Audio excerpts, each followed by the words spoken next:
Hi, so this is our songs that we recorded together.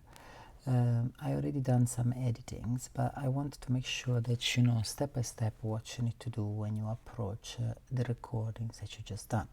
To prepare for the signal flow exam, I know that you already study the way to record something, and if you remember carefully, when we recorded, for example, the vocals here, let's focus only on this track for a moment. So let's go and focus only on the vocals, and let's make it as large as possible, like that. Now, the vocals have not been recorded on the comp track. They've been recorded on different other playlists, and normally by default the tracker doesn't show you the playlist, it shows you the waveform. So you want to click on there and choose playlist, and you will see all the takes that we've done. So for the vocals we've done 1, 2 and 3 takes, and what you normally want to do is working with a track that is completely empty, and choose the portion by selecting the playlist, turning on the monitor and pressing play, and monitor the different aspects. You can even solo or have other instrument playing.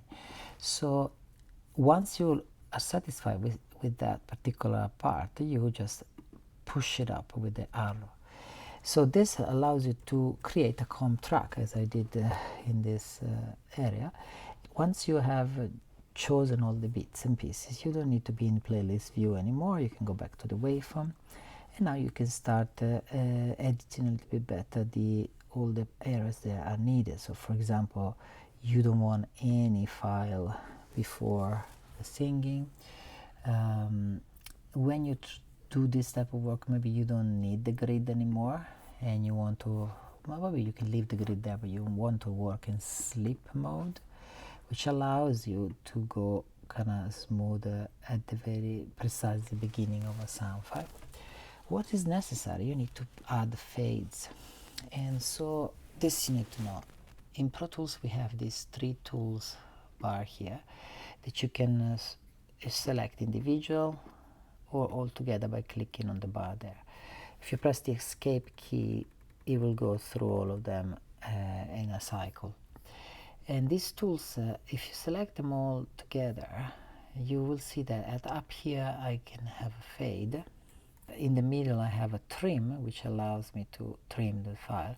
And here, if I had another sound at the beginning, I can show you like at the connection with another track. Here I have that black thing, which is a crossfade.